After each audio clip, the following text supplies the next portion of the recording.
Hi Tenthis, welcome again.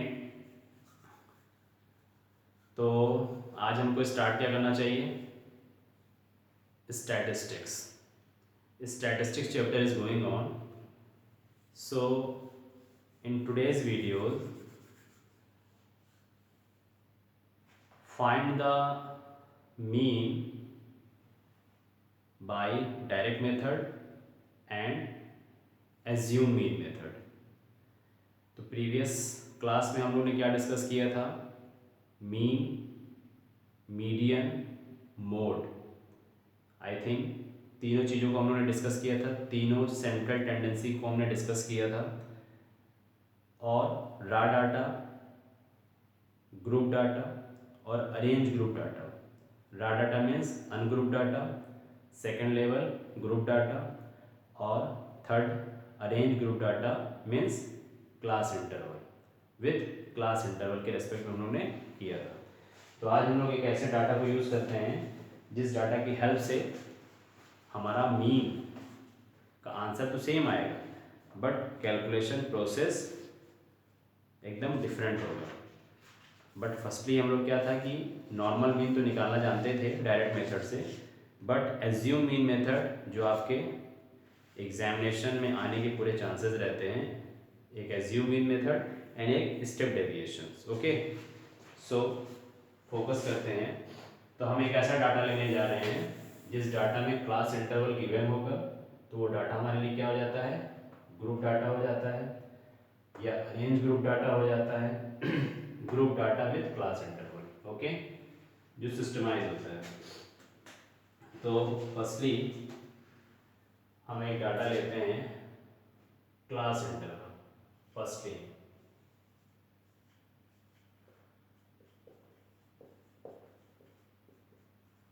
Class interval. Class interval क्या कह रहा है आपके पास? 10 to 25, 25 to 40, 40 to 55, 55 to 70 and 70 to 85, 15 का डिफरेंस है। Okay, and 85 to 100। क्लियर? ये टैग गया आपको टोटल को। And number of student here, number of student. तो नंबर ऑफ स्टूडेंट ये हमारी रिप्रेजेंट क्या करती है? फ्रीक्वेंसी को। तो इसको हम लोग एफ आई टाइटल से रिप्रेजेंट करते हैं। सो 2, 3, 7, 6, 6, 6। ओके, तो ये टोटल हमारी फ्रीक्वेंसी क्या बन जाएगी? फ्रीक्वेंसी एफ आई है, तो इसका algebraic sum sigma F I. तो सिग्मा एफ आई को जब हम रिप्रेजेंट करते हैं तो 2, 3, 5, 5, 5, 7, 12, 16, 13। ओके, तो डायरेक्ट मीन निकालने के लिए हम लोग को क्या करना पड़ता था? फाइनली अब इसको हम लोग एक कॉलम में कर ही देते हैं, अदरवाइज डाउट बना जाएगा।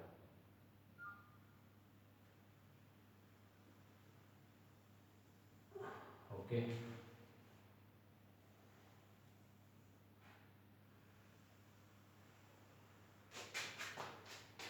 इस कॉलम को हम लोग ब्लॉक नहीं कर रहे हैं क्योंकि इसी कॉलम में हम लोग अपनी चीज़ों को ऐड करते जाएंगे। Clear? So this is the class interval, this is frequency, और ये आपका टोटल लाइन जो हमारे कैलकुलेशन को रिप्रेजेंट करेगा। क्लियर? तो हम लोग ने एक डाटा लिया जिसमें क्लास इंटरवल नंबर का है। अब इसको हम लोग डिसाइड कर सकते हैं किसी मार्क्स के अकॉर्डिंग कि सपोज किसी क्लास की स्ट्रेंथ 30 है, उसमें जो मार्क्स ऑब्टेन हो रहे हैं वो इस क्राइटेरिया के थ्रू हो रहे हैं 10 to 25, 25 to 40 और 85 से 100 के बीच में 6 स्टूडेंट है, सपोज कर लो ऐसे। ठीक है, तो हमें फाइंड क्या करना है? मीन। तो इस डाटा का मीन फाइंड करने के लिए हमारे पास जो मीन का नॉर्मल फॉर्मूला था क्या था? X bar is equal to sum of the observation like sigma X I F I. ये एक्स आई एफ आई कब लगाते थे? जब हमारे पास अरेंज ग्रुप डाटा रहता था। and sigma fi simply. तो product of xi and fi, but in this table xi is not given. xi क्या रिप्रेजेंट करता था, हमारी फ्रीक्वेंसी से पहले की वैल्यू, यानी जो क्लास इंटरवल हमारे पास आ गया है उसकी बीच की वैल्यू हमारे पास क्या निकलेगी, xi निकलेगी। तो क्लास इंटरवल का हमको क्या निकालना पड़ेगा, क्लास साइज, लिख मिड पॉइंट। तो क्लास इंटरवल इसमें कैसे निकलेगा, 10 से 25, तो 10 से 25 के बीच की वैल्यू को निकालने के लिए 25 प्लस 10 करेंगे 35, 35/2 17.5। तो यहाँ से हमें क्या जनरेट हो जाएगा, xi जनरेट हो जाएगा।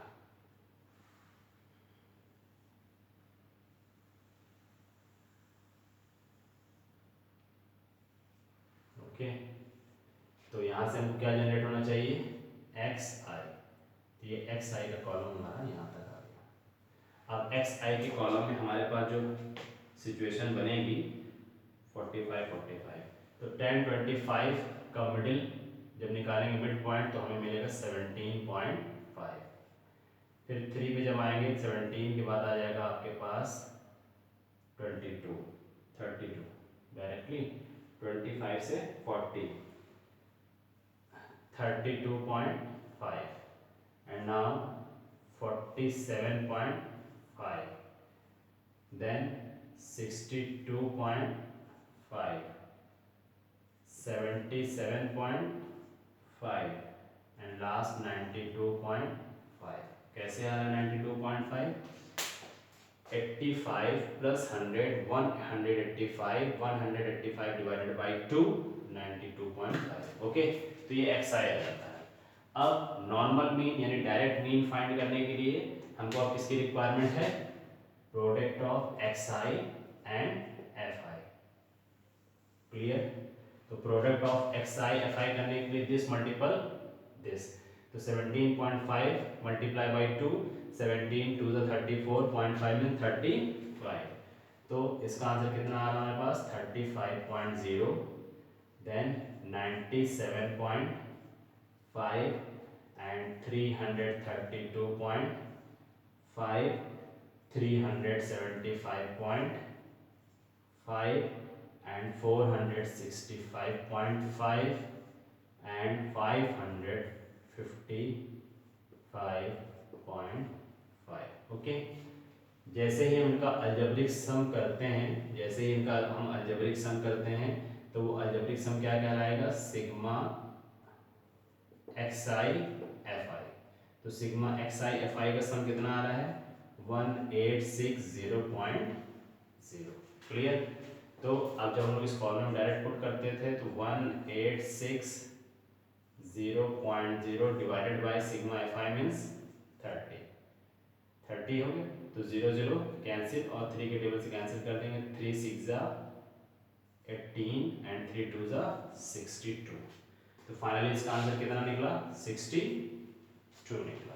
क्लियर, एंड नाउ अब इसमें हम क्या करना चाह रहे हैं कि हम इस क्वेश्चंस को एज्यूम मीन मेथड के थ्रू अप्लाई करना चाह रहे हैं। किसके, एज्यूम मीन मेथड के थ्रू। तो ये हमारा आपके पास डायरेक्ट मेथड था,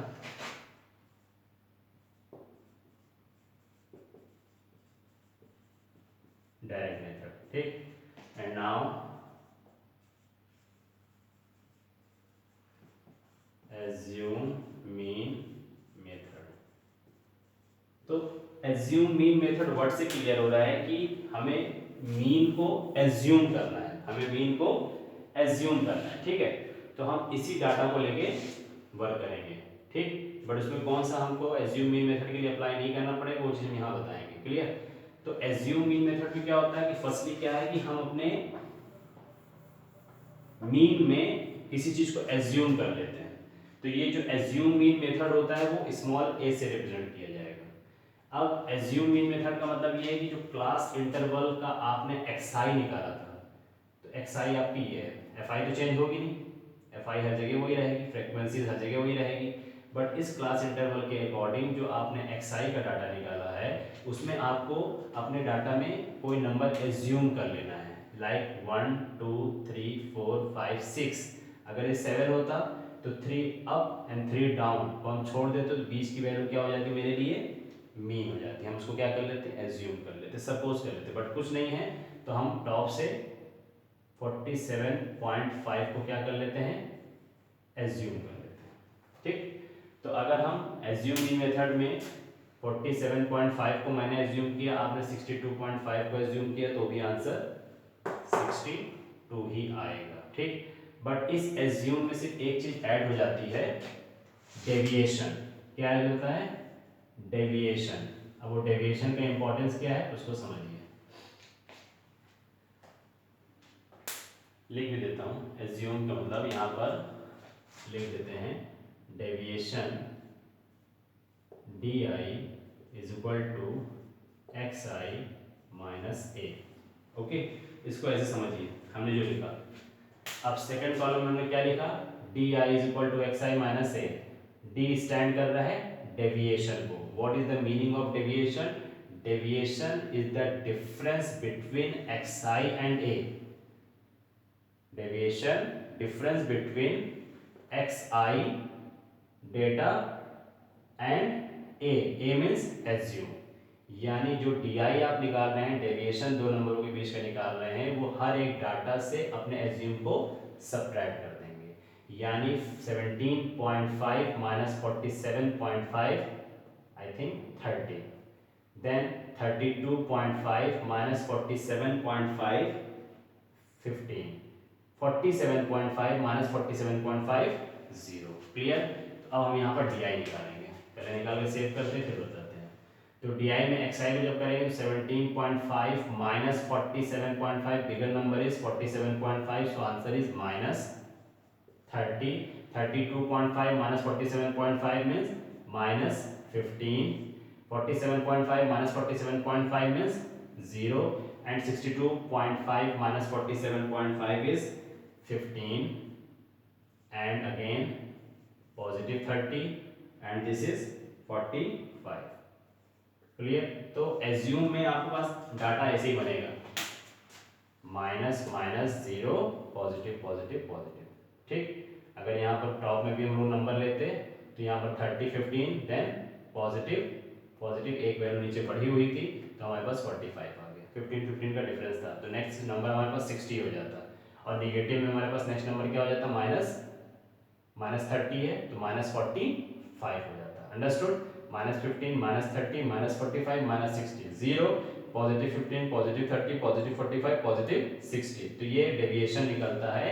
ऐसा करने से हमारा कैलकुलेशन ये राउंड ऑफ करके नंबर मिल जाता है, जो हमारे कैलकुलेशन को क्या कर देता है, इजी कर देता था। बट डायरेक्ट मेथड में हम sigma X I F I obtain करते थे, एंड नाउ यहाँ पर हमको क्या करना पड़ेगा, D I F I, D I F I. Okay, so अब एक कॉलम हमारा यहाँ पर इंक्रीज हुआ जिसको हम लोग ने ब्लॉक कर दिया।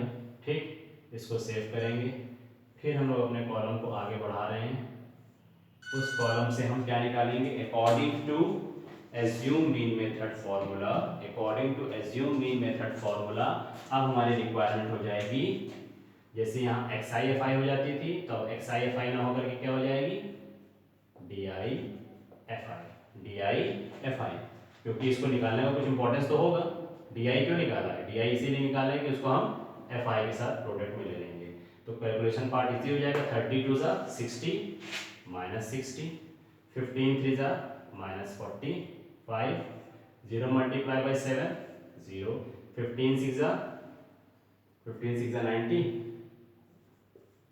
30 6 सा 180, 45 6 सा 270। ओके, इसका अलजेब्रिक सम क्या बन जाएगा, इसका algebraic sum sigma D I F I is equal to 435। Clear, 435। अब सारी वैल्यूज हमारी निकल गई। ठीक, एक एज्यूम मीन मेथड के लिए हमारा कंडीशन निकल गया। अब एज्यूम मीन मेथड का फॉर्मूला जानिए। तो एज्यूम मीन मेथड का फॉर्मूला निकलता है x bar is equal to small A assume जो आपने किया था plus sigma D I F I upon sigma F I, बस यही फॉर्मूला होता है। और सारी वैल्यू आपके पास यहाँ पर अवेलेबल है, सारी वैल्यू यहाँ पर आपके पास अवेलेबल है। एज्यूम क्या किया था आपने, 47.5 सिग्मा डी आई एफ आई कितना निकाला आपने 435, सिग्मा एफ आई कितना है 30, 47.5, इसको जब हम लोग डिवाइड करते हैं तो अगेन हमें क्या मिल जाता है 14.5, 14.5 और 47.5 मिलके कितना हो गया 62। Answer is same. Clear? Okay. But हम यहाँ पर एक चीज आपको बताना चाहते हैं कि सिग्मा डी आई एफ आई और एफ आई को हम बनाते कैसे हैं। क्लियर? तो ये क्वेश्चन बनता कैसे है, ये टोटल कंडीशन किस पे डिपेंड करती है, आपके डी आई पर डिपेंड करती है। ठीक है, ये जिसको हम यहाँ पर ऐसे सेपरेट करके समझ सकते हैं। ठीक है, इसको सेपरेटली समझिए कि फॉर्मूला जनरेट कहाँ से हुआ। डी फॉर डेविएशन, सो हम डेविएशन का बार निकालते हैं। जब डेविएशन का बार निकालते हैं तो डेविएशन का बार में हमारे पास आ जाता है सिग्मा एफ आई कंडीशन गिवन है ना, sigma F I D I upon sigma F आई। चलिए दीजिए, डी आई को हमने डेविएशन को हम लोगों ने क्या लिखा था, deviation difference between X I minus A. So here sigma F I D आई को हमने क्या लिखा in bracket x I minus A and now total upon sigma F I, open the bracket and multiply by sigma xi with each terms. Okay, so sigma fi xi minus sigma fi a upon sigma fi. Understood? Process चल रहा है, किसके equal चल रहा है, D बार के, deviation बार के equal चल रहा है। Okay, and now by part, by part की मीनिंग हो जाएगी sigma F I X I total upon sigma F I minus sigma F I small A upon sigma F I. Sigma F I cancel, sigma F I cancel. Here sigma X I F I upon sigma F I what, sigma X I F I upon sigma F I is equal to mean bar, यानी mean, यानी this symbol we can write X bar and here only minus A in the left hand side D bar, deviation bar. So we can write minus A को कहाँ भेज दें, positive के पास। तो condition क्या बनेगी, D bar positive A is equal to X bar. अब देखो ये जो मैंने फॉर्मूला लिखा था x bar is equal to A this, क्यों लिखा था, इसके अकॉर्डिंग लिखा था, x bar is equal to A this. तो ये जो हमारे पास d बार आ रहा है यानी डेविएशन बार, वो किसको रिप्रेजेंट कर रहा है, sigma D I F I upon F आई के सिंबल को रिप्रेजेंट कर रहा है। तो एक तरीके से क्या किया हम लोग ने कि ये जो फॉर्मूला अप्लाई किया x bar is equal to a plus D I, तो डी आई किसके इक्वल जा रहा है, इसके इक्वल जा रहा है। अंडरस्टूड? तो हमने डायरेक्ट फॉर्मूला लिख के तो आंसर दे दिया, बट डी आई एफ आई आया कहां से, यहां से आया। इसमें सबसे इंपॉर्टेंस किस चीज का रहा, एक्स आई माइनस ए का इंपॉर्टेंस रहा। क्लियर? तो ये क्वेश्चन रहा, तो इसको अब ज्यादा रफली मत समझिए, सिर्फ माइंड में इसकी समरी रखिए। समरी का मतलब ये कि अगर हमारे पास अरेंज ग्रुप डाटा से रिलेटेड क्वेश्चन आता है, और बिल्कुल आएगा, ठीक आएगा, आता है और उसमें डायरेक्ट मेथड अप्लाई करने के लिए कहता है, तो सिंपली फॉर्मूला है sigma X I F I upon sigma F I. But उसी क्वेश्चंस को arrange group data with the class interval assume mean method apply करने कहता है, तो फाइनली क्लास इंटरवल से एक्स आई निकलेगा, एफ आई ऑलरेडी मेंशन रहता है, एक्स आई एफ आई का प्रोडक्ट हमारे लिए इंपॉर्टेंस नहीं होगा, डी आई एफ आई का प्रोडक्ट हमारे लिए इंपॉर्टेंस होगा, बट डी आई के लिए हमको एज्यूम करना पड़ता है, कोई नंबर एज्यूम करके हम डी आई निकालेंगे। डी आई कैसे निकालेंगे, हर एक्स आई को ए से माइनस करेंगे, हर एक्स आई डेटा को हम ए से माइनस करेंगे, उससे हमारा डी आई निकलेगा। जब डी आई सेव हो जाएगा तो डी आई को पैरेलली हम एफ आई के साथ मल्टीपल कर देंगे, पॉजिटिव नेगेटिव करके, उसका जो सम आएगा वो सिग्मा डी आई एफ आई और डी आई हो जाएगा, ठीक, एक्स आई और डी आई। तो इस तरीके से ये कंडीशन यहाँ पर बन जाएगी। आगे बाद जब कंडीशन बन जाएगी तो फॉर्मूला एज्यूम मीन मेथड का आप जानते हो, X bar is equal to assume value and sigma D I F I upon F I.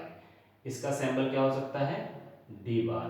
तो ये जो कंटेंट हमने आपको दिया है ये सिर्फ समझाने और समझने के लिए दिया है, समझाने और समझने के लिए हमने दिया है कि रियल में इसकी वैल्यू को रख के अगर हम इसको एक्सपेंड करते हैं और ट्रांसफॉर्म करते हैं तो एक फॉर्मूले की समरी देखो यही बनती है, एक्स बार प्लस ए और डेविएशन बार की जो वैल्यू है वो इसमें इन्वॉल्व है, बस सिंपली। ओके, इसी डाटा के अकॉर्डिंग हम लोग नेक्स्ट वीडियो में स्टेप डेविएशन अप्लाई करेंगे। तो इस तरीके से स्टैटिस्टिक्स का सारा पार्ट हम लोग कंप्लीट कर ले जाएंगे, mean, median, mode, formula based and assume mean method and step deviation. यही आपका 10th लेवल का सबसे एक्स्ट्रा टॉपिक था जो आपके बोर्ड एग्जामिनेशन में आने के पूरे चांसेस रहते हैं। Okay, thank you so much.